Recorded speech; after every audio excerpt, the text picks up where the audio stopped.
Hello, welcome to my channel drive with Shampa. আজকে আমি আপনাদের দেখাবো ক্লাচের 3টে মিস্টেক। তার মধ্যে একদম শেষ মিস্টেকটা, যেটা আমরা প্রায়ই করে থাকি, শুধুমাত্র নতুন ড্রাইভাররা নয়, এক্সপিরিয়েন্স ড্রাইভাররাও সেটা করে থাকেন। তো সেই মিস্টেকগুলো করলে কিন্তু ক্লাচ প্লেটের আয়ু কমবে এবং আপনার বিশাল একটা বিল পে করতে হবে সার্ভিস সেন্টারে। দেখে নিন সেই মিস্টেকগুলো কী এবং সেগুলো কিভাবে আপনারা অ্যাভয়েড করতে পারবেন।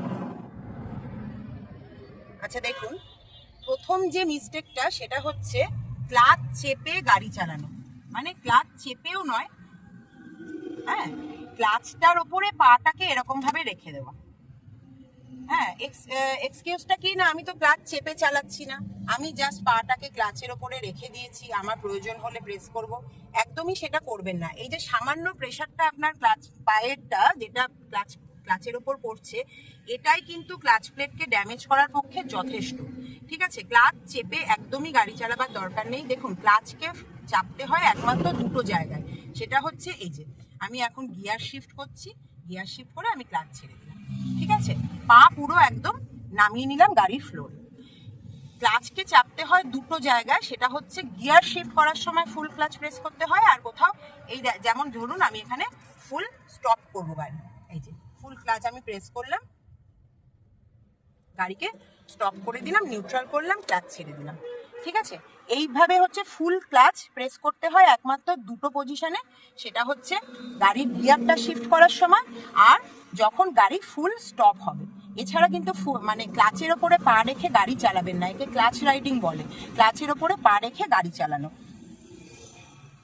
এটা করলে ক্লাচের আয়ু কিন্তু আপনার ধীরে ধীরে কমবে। এটা হচ্ছে একটা সাইলেন্ট কিলার ক্লাচের। হ্যাঁ, আপনি বুঝতেও পারছেন না, আপনি হয়তো ভাবছেন আমি তো পাটা জাস্ট রেখেছি ক্লাচের ওপরে, ক্লাচ প্লেটের ওপরে, মানে ক্লাচ পেডালের ওপরে, কিন্তু সেটা নয়। এই যে আপনি পাটা রেখেছেন, সামান্য প্রেশার পড়ছে, এতেই কিন্তু ক্লাচ স্লিপ করছে।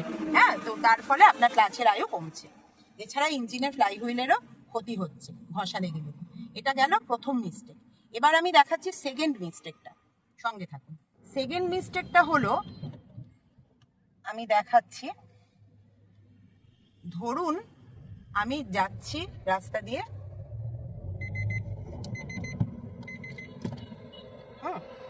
এবারে ধরুন এখানে কোনো ট্রাফিক সিগন্যাল আছে, আমি ধরুন এখানে দাঁড়াবো। ঠিক আছে, দাঁড়িয়ে পড়লাম। এবারে দাঁড়াবার সময় বেশিরভাগ ড্রাইভাররা কি করেন, এইভাবে ক্লাচ ব্রেক প্রেস করে ফার্স্ট গিয়ারে দিয়ে দাঁড়িয়ে থাকেন রেডি হয়ে, যে সিগন্যালটা ছাড়লেই আমি ক্লাচ থেকে পা তুলবো আর গাড়ি এগিয়ে নিয়ে যাব। এটা কিন্তু একদম ভুল প্র্যাকটিস। কি করবেন দেখুন, নিউট্রাল করে দেবেন, ক্লাচ ব্রেক সব কিছু ছেড়ে দেবেন, দরকার হলে হ্যান্ড ব্রেকটাকে অন করে দেবেন। এইভাবে আপনি দাঁড়ান। তারপরে ধরুন সিগন্যাল আপনার প্রথমেই তো একদম গ্রিন হয়ে যায় না, কি হয়, প্রথমে ব্লিঙ্ক করতে থাকে, যখন ব্লিঙ্ক করবে তখনই আপনি বুঝতে পারবেন যে এবারে সিগন্যালটা ছাড়বে, তখন আপনি ফুল ক্লাচ প্রেস করুন, ফার্স্ট গিয়ার দিয়ে দিন, হ্যান্ড ব্রেক অফ করে দিন। এবার আপনার সিগন্যাল গ্রিন হলো, আপনি এগিয়ে গেলেন স্মুথলি। ঠিক আছে, এইভাবে সিগন্যালে দাঁড়াবেন। কখনোই কিন্তু ওই ক্লাচ আর ব্রেক চেপে সিগন্যালে দাঁড়িয়ে পড়বেন না। এটা হচ্ছে সেকেন্ড মিস্টেক, যেটা শুধুমাত্র নতুন ড্রাইভাররা নয়, অনেক এক্সপিরিয়েন্সড ড্রাইভাররাও করেন এবং তার ফলে কিন্তু ক্লাচের আয়ু দিনকে দিন কমতে থাকে। এটাও একটা সাইলেন্ট কিলার ক্লাচের জন্য। এবার আসছি থার্ড মিস্টেকে, যেটা অত্যন্ত গুরুত্বপূর্ণ, খুব মন দিয়ে দেখবেন। এবারে আমি দেখাচ্ছি আপনাদের যেটা থার্ড মিস্টেক, যেটা প্রায় সমস্ত ড্রাইভার, নতুন বলুন বা অভিজ্ঞ ড্রাইভার, সবাই করে থাকেন বাম্পার টু বাম্পার ট্রাফিকে চলার সময়। কি মিস্টেক সেটা, ধরুন আমি এখানে বাম্পার টু বাম্পার ট্রাফিকে চলেছি। ঠিক আছে, আমি এখানে আমার গাড়ির স্পিড ম্যাক্সিমাম রাখতে পারবো 5-10 কিলোমিটার পার আওয়ার। তো এইভাবে চলেছি আমি। এবার ধরুন সামনের গাড়ি দাঁড়িয়ে পড়েছে, তখন কি করেন, এই যে এইভাবে ক্লাচটাকে হাফ পজিশনে রেখে এইভাবে এগোবার চেষ্টা করেন, ক্লাচটাকে হাফ পজিশনে এবং তার সাথে অ্যাক্সিলারেটর দিয়ে, এই যে পায়ের পজিশনটা খেয়াল করুন, এই রকম রেখে এগোন। এটা কিন্তু একদম মানে কিলিং হ্যাবিট, মানে ক্লাচকে পুরো একদম শেষ করে দেয়। এই যে হাফ ক্লাচ প্লাস অ্যাক্সিলারেটর, এটা হচ্ছে ডেঞ্জারাস একটা ড্রাইভিং হ্যাবিট, যেটা কিনা আপনার ক্লাচ এবং ইঞ্জিন দুটোরই কিন্তু ক্ষতি করছে। এক্ষেত্রে কি করবেন সেটা দেখুন। হ্যাঁ, ধরুন আমি এখানে বাম্পার টু বাম্পার ট্রাফিকে চলেছি, হ্যাঁ, গাড়ি স্টার্ট হলো, চলছি। এবারে ধরুন আমার সামনে গাড়ি স্লো হয়ে গেল, আমি ব্রেক প্রেস করলাম, আবার ব্রেক ছেড়ে দিলাম, আবার সামান্য অ্যাক্সিলারেট করলাম, এইভাবে চলছি। আবার ধরুন সামনের গাড়ি স্লো হয়ে গেছে, আবার আমি ব্রেক প্রেস করলাম, আবার অ্যাক্সিলারেট করছি, এইভাবে চলবো। ক্লাচ ইউজ করার কোনো প্রয়োজন নেই। এই দেখুন ব্রেক প্রেস করছি, গাড়ি স্লো হচ্ছে, আবার আমি অ্যাক্সিলারেট করছি, আমার গাড়ি আবার স্পিড নিচ্ছে।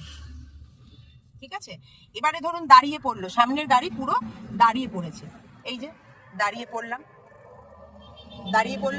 আবার সামনের গাড়ি ধরুন চলতে শুরু করেছে, আবার আমি ক্লাচকে ছাড়লাম, ব্রেক ছাড়লাম, আবার আমি এগিয়ে গেলাম, এই যে আবার সামনের গাড়ি স্লো হয়ে গেল, আবার ব্রেক প্রেস করলাম, স্লো হয়ে গেলাম আমি, আবার সামনের গাড়ি স্পিড নিল, আমি আবার এগিয়ে গেলাম।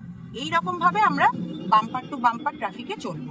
কখনোই কিন্তু হাফ ক্লাচ প্লাস অ্যাক্সিলারেটর, এটা হচ্ছে একদম মানে ড্রাইভিং এর সব থেকে বাজে হ্যাবিট যদি কিছু থেকে থাকে তাহলে এটা হাফ ক্লাচ প্লাস অ্যাক্সিলারেটর কখনোই ইউজ করবেন না। আপনার গাড়ি কিন্তু সাইলেন্টলি একদম ড্যামেজ হচ্ছে, ক্লাচের আয়ু হাফ হয়ে যাবে। নর্মালি আপনি যদি ভালোভাবে ক্লাচকে ইউজ করেন 1 থেকে 1.5 লাখ কিলোমিটার তো চলেই যাবে ক্লাচ প্লেট, কিন্তু যদি এইসব হ্যাবিটগুলো আপনি পালন করতে থাকেন ড্রাইভিং এর সময়, তাহলে কিন্তু আপনার ক্লাচ প্লেটের আয়ু 40-50 হাজার কিলোমিটারের মধ্যেই ক্লাচ প্লেট শেষ হয়ে যাবে, তার সাথে ইঞ্জিনের ফ্লাইহুইলেরও ক্ষতি হবে। ঠিক আছে, তো ভিডিওটা যদি ইনফরমেটিভ লাগে, ভালো লাগে, তাহলে অবশ্যই লাইক করবেন, শেয়ার করবেন, চ্যানেলটাকে সাবস্ক্রাইব করবেন। আবার দেখা হচ্ছে পরের ভিডিওতে। আজকের জন্য টাটা।